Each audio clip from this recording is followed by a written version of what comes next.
Aloha traders and or investors. We're looking at the simulated trading account. This is the monitor tab. We're going to take a look-see at all these different positions that are open, and then more than likely we are going to sell a strangle on the S&P 500 E-mini futures contracts. Speaking of futures, right now we got an open contract.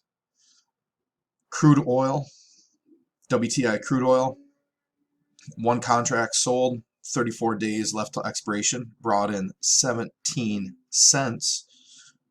In the futures, depending on which futures contract you're selling options on, they have different number of multipliers.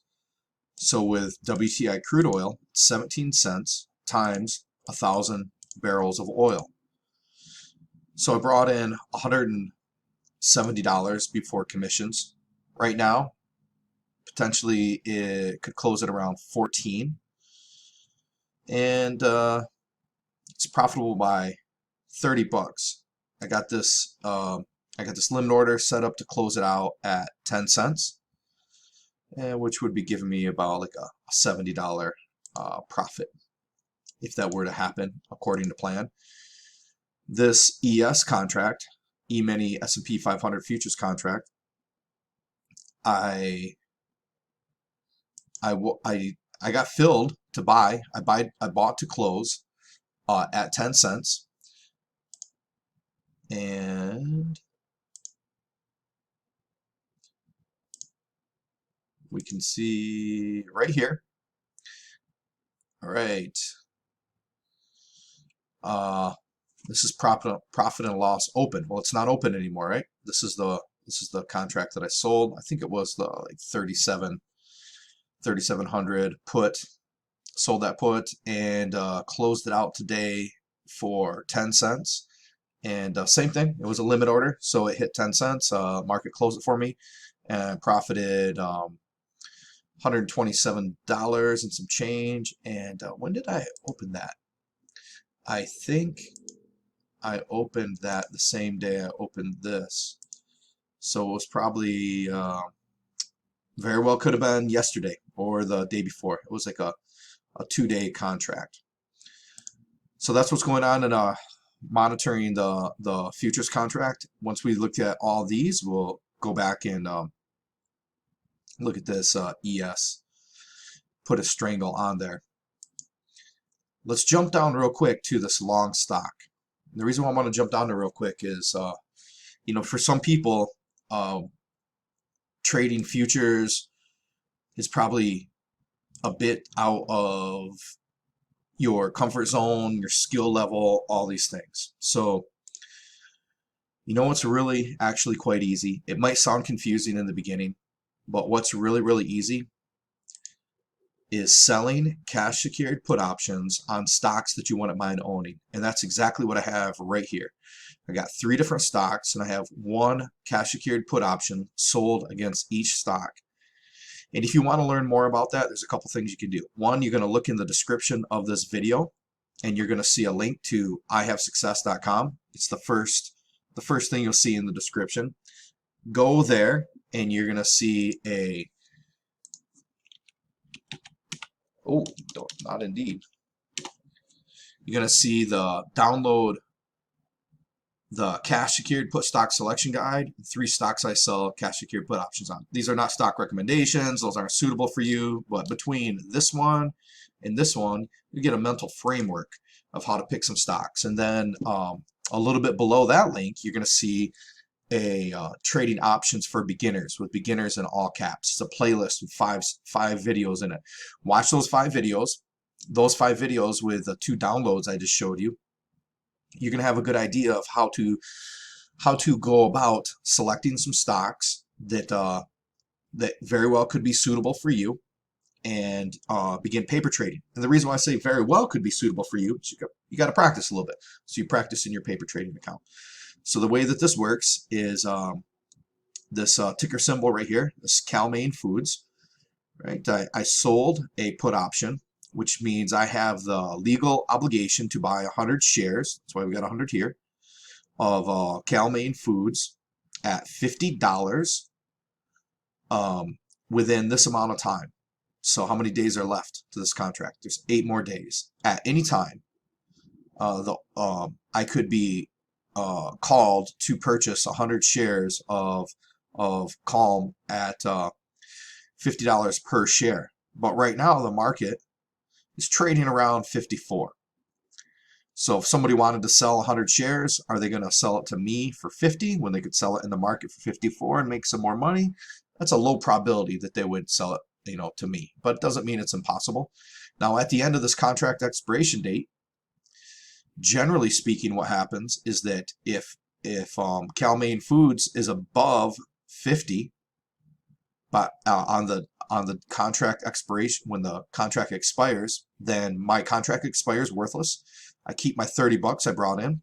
Unlike crude oil, when it comes to stock options, all the stock options are the same. There's a multiplier of 100, so 100 shares, right? So 30 cents times 100, $30. And right now, it's lost about half its value, right? I brought in 30. I could potentially close it out for 15. Gives me about a 15 profit. So at the end of the contract expiration date, what's my worst case scenario? That's a trick question. I'll tell you what, I don't have a worst case scenario. Okay, technically I guess there is. My worst case scenario is Cal-Maine went bankrupt, it's at 0, and I got to pay 50 shares. But if you do a good job of picking a stock, that's a very, very, very low probability. Generally speaking, I would say, like, I do this strategy. I've been doing this for years. I do this all the time. To be honest with you, I do it in my sleep. I don't even pay attention to it too much, because this is what happens. At the end of a contract expiration time, one of two things are going to happen. And guess what?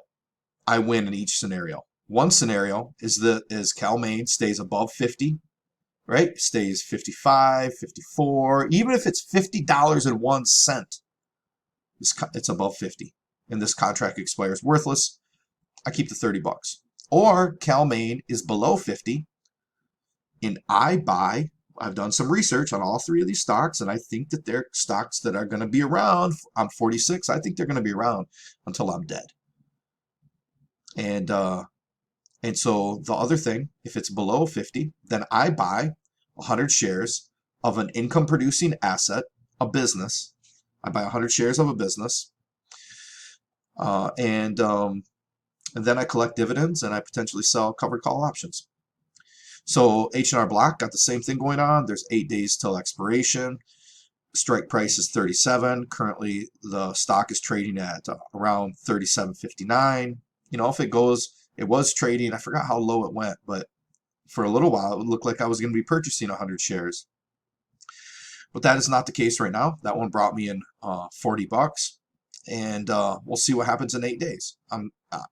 These contracts will expire worthless, or I will buy the shares. I'm not going to do any adjustments, nothing. I'm just going to let it play out, and I'm going to be happy with whatever outcome happens. And that is one of the greatest powers of the strategy, is at the end of the strategy, you either make money because you brought in premium, or you make money because you brought in premium and you buy an income-producing asset, possibly at a discount.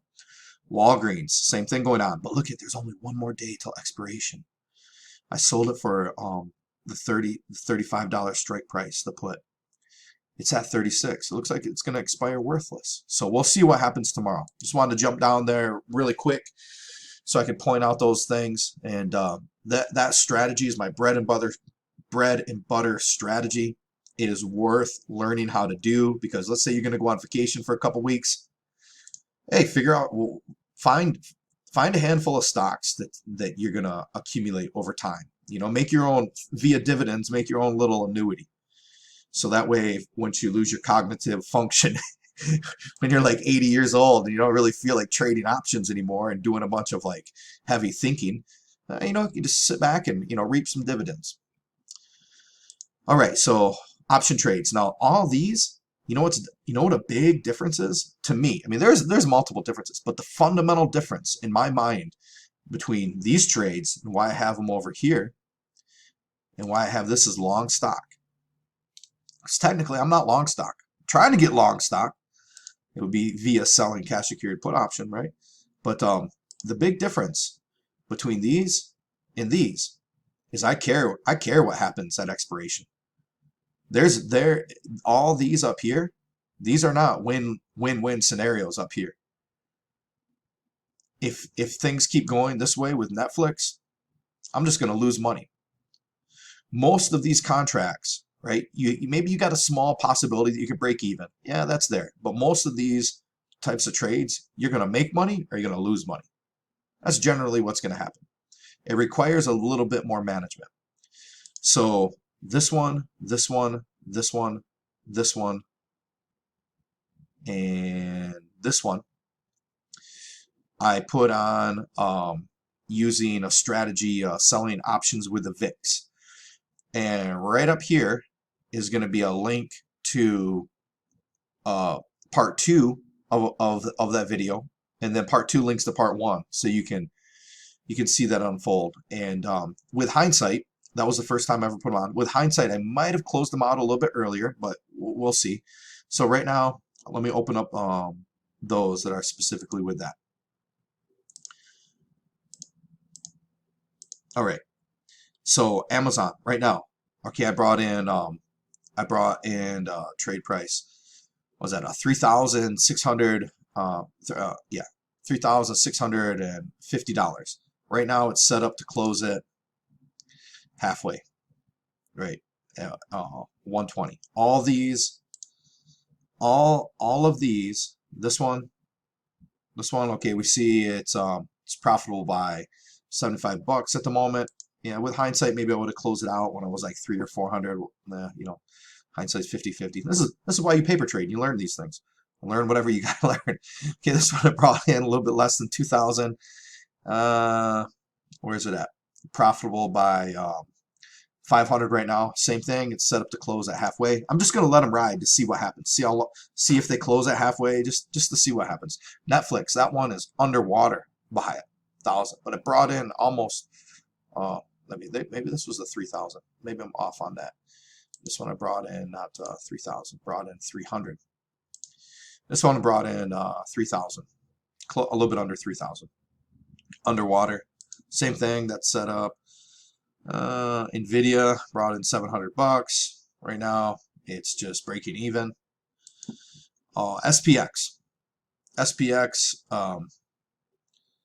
would have closed this one out before with hindsight. I did not. It was one time I saw it as profitable as 2,600. Probably should have closed it out right then. But same thing. I got it set up to close halfway. And then this one, my buddy Rich and I just messing around, paper trading, sold naked call, $150 strike price on Apple. 22 days left, and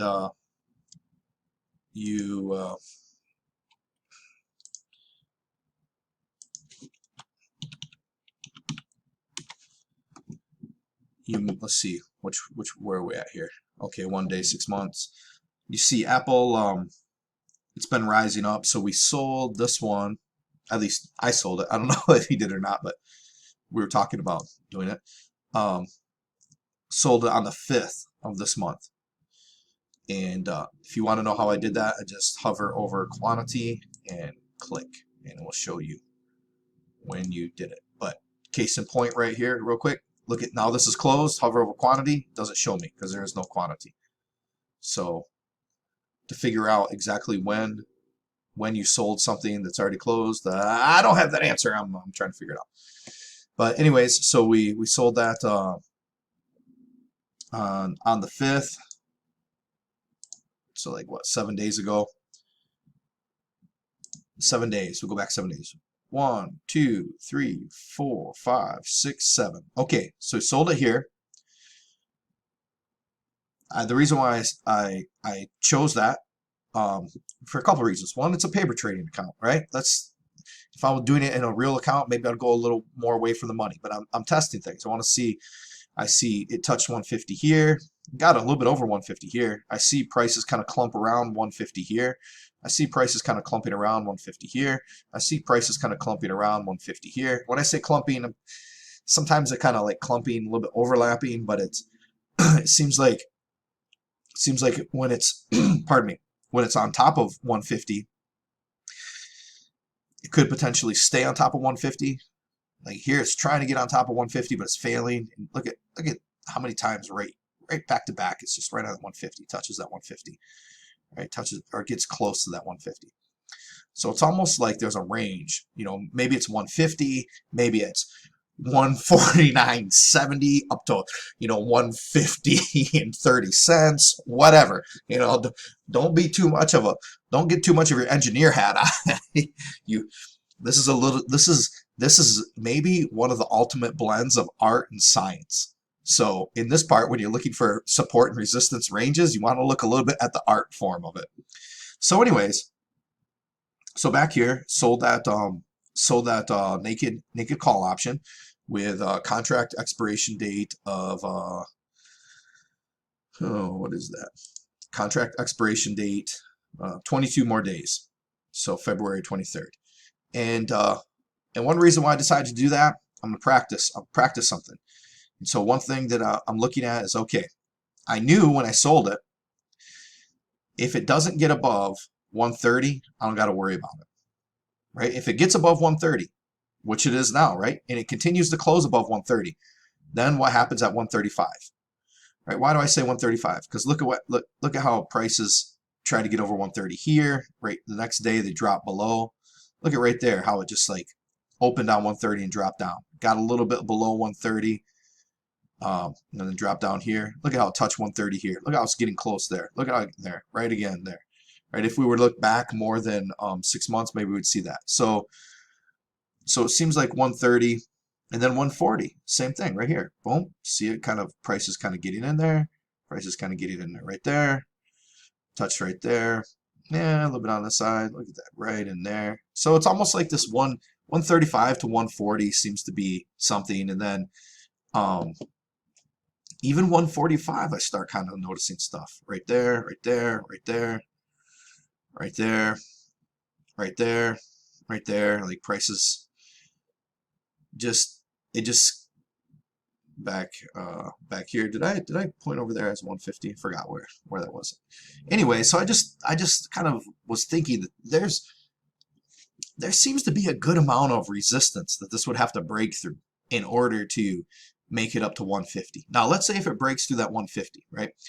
Let's say if it's breaking through some of that support or that resistance. It seems like there's layers of resistance here. So if it can't get above, right, it is above 130 right now.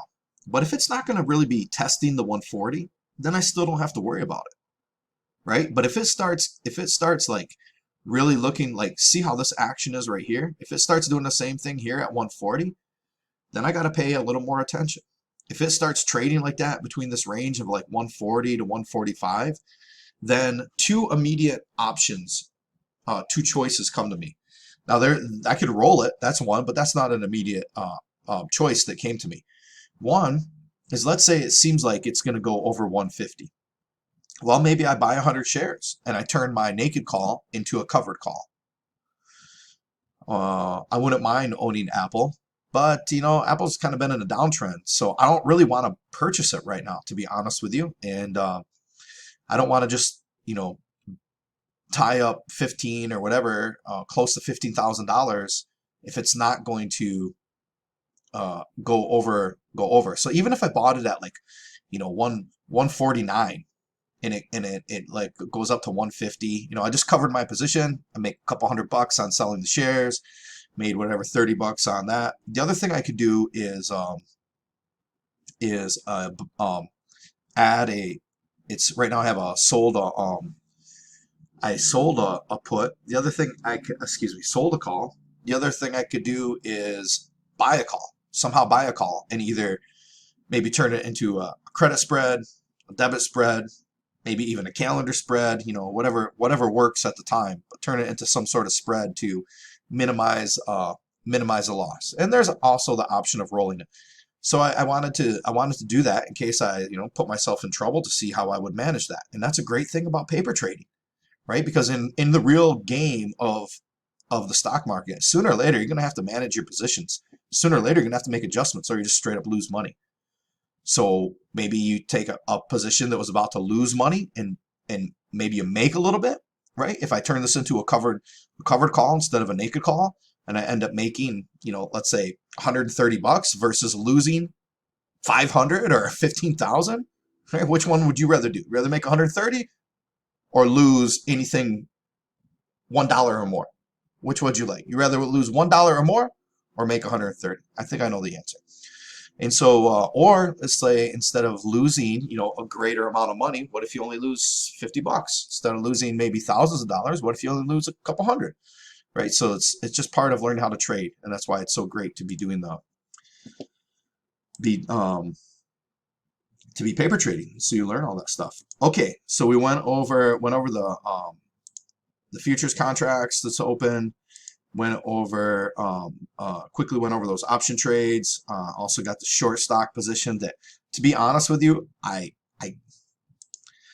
apparently I opened this up on October 20th, but I don't know why. I don't know why I sold this one share of the S&P 500 short. I don't know why. So I'm just letting it ride, because it doesn't matter. It's paper trading. So I'm like, whatever. Let's see what happens. All right. So now let's take a look at, let's go like this.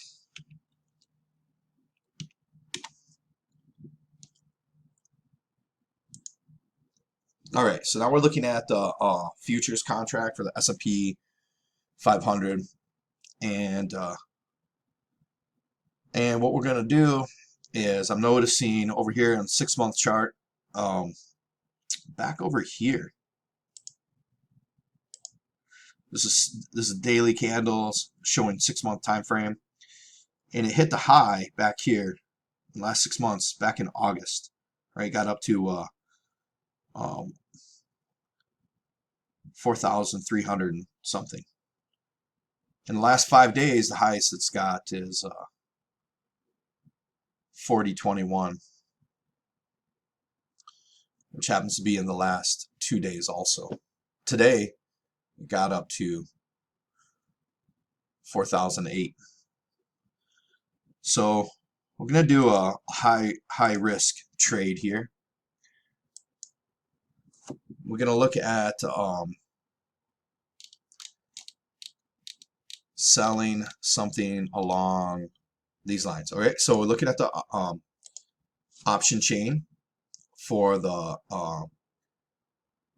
E-mini S&P 500 futures, and they got these different all in parentheses. Those are how many days are left till expiration, but these are the actual expiration dates.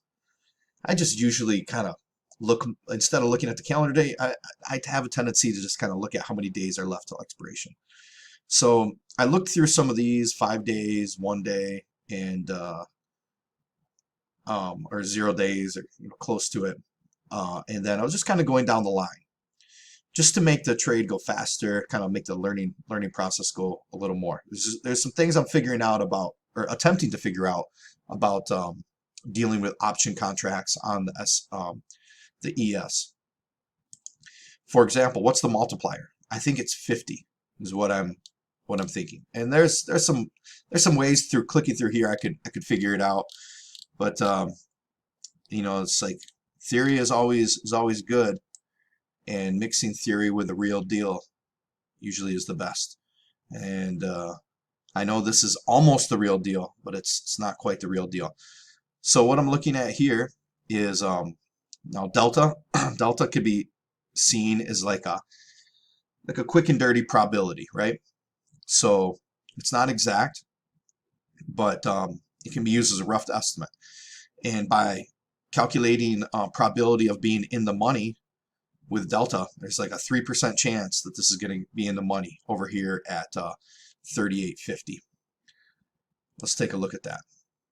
38.50 on the put side. Where's 38.50? Okay, in the last 5 days, it made it down there, right? It made it down there in the last 5 days. So that's why I was saying it's a high risk trade, right? But and so if we did sold a put, but at the, where's that, 38.50? Right in the middle here, we might be able to get filled at 105. So let's look at this real quick. If we were to get filled at 105, that's bringing us in $49.69 after commissions. It's got a buying power effect of almost 10 grand, a little under $9,000. What's the max loss? Max loss, look at that. You like this risk reward type of thing? You want to lose potentially, you want to lose a little bit over $192,000 to make a whopping 49 bucks. Does that seem exciting to you? So that is we're looking at that. And then the other one looking at doing is this 4100, right? It's got, it also has a delta of 3. A lot more interest in this contract. Potentially could bring in, maybe if we get filled at 70 cents, potentially could bring in $32 there, right? The margin, when we combine both of these together, the margin is probably not going to be, it's probably going to be around, roughly around there, 10,000 or so, I'm guessing. What's the max loss? Infinite. How much more can you get than a little less than 200,000, right? Ooh. And so where's that at on these charts?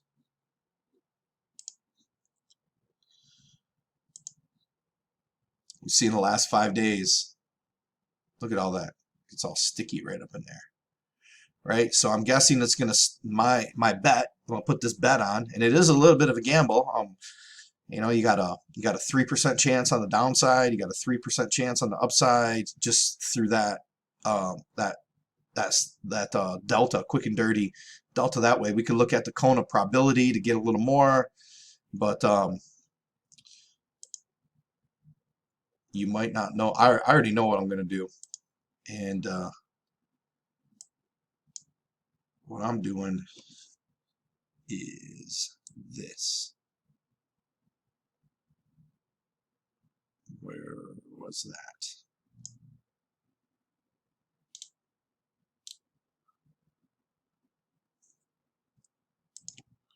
Boom. I already know what I'm doing. I'm doing it. I'm doing it, my friends. Natural. Let's see. Ah. It's not what I want to see. So obviously, I thought I knew what I was doing. So we're going to try it a little bit differently. We're going to do it this way. We'll go like this. See if we can get filled here. Put this in the open orders. All right, 49,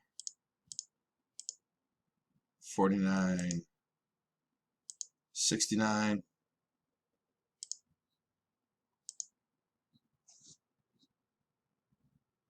Sold it. It's not getting filled too quickly. Oh, there we go. Got filled. And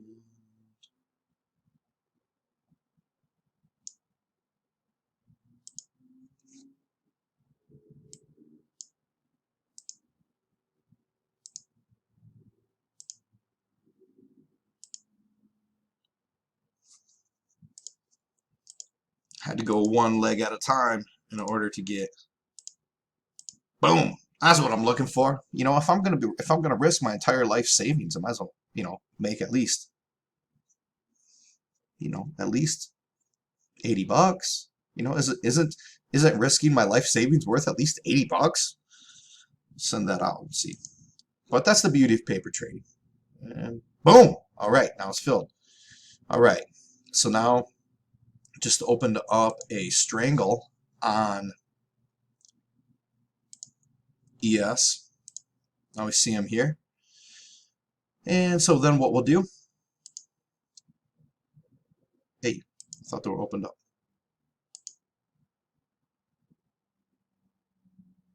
Oh, I know what happened. It's right here. We'll move this, right? Move to groups, move that under the futures. Boom. There we go. And shows right here. So let's see, let's do this. I'm gonna create a closing order. But I want to watch this. I can click this. Now I'm on the trade tab. Click this link just to make sure that that my trade price, I brought in $5. So let's see. Let's close this out at let's see, $5. I'll see overnight if I can close this out. Just like what's I'm definitely not the greatest mental math wizard. We'll see. Just put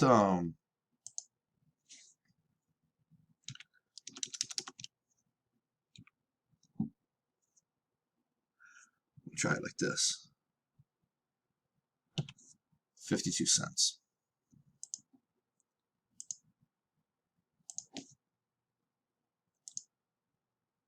All right, so now it's letting me know that that if I buy this, I'm gonna be buying it back for whatever, 28.81. So now that part is set up. So what? And then I'm gonna set the next one up. But overall, you know, I'll wake up in the morning because it's you know 6:26 p.m. here on Thursday. So I'll wake up in the morning, see what happens, and kind of go from there and adjust this. If it got filled, great. If not, great. Create a closing order here. See, when you create a closing order, automatically goes over to trade. But I like to just remember.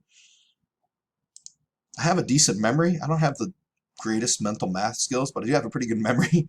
But a lot of times, I just want to have it right here in front of me so I know what my trade price was. So 75. I'm guessing, what is that? 75 cents divided by 2 is 12. Oh, 37. And we'll just bring this down to 37. And we'll see if overnight we can just make a couple bucks. Like, you know, realistically, these are not great risk reward trades here. They're not by any stretch of the imagination. They are. This is horrible risk reward. You're risking potentially like $190,000 to make 30 bucks. That's beyond ridiculous. But what is it? It's a simulated trade, right? And if you were to ask me, Brent, why are you doing that? I'm doing that not so much because I'm trying to make 37 bucks. So I'm trying to learn the ins and outs of selling options on this futures contract. If this is a successful trade, that's great. If it's not a successful trade, that's great. That's really great. You know why? Because then I can look at, what do I have to modify to make it successful? So that is what the dealio is at the moment in the paper trading account. And I highly advise. Here is the financial advice I have for you. Get yourself a paper trading account. You want to use Thinkorswim, use it. You want to use Weeble, use it. You want to use paper and pencil, use it.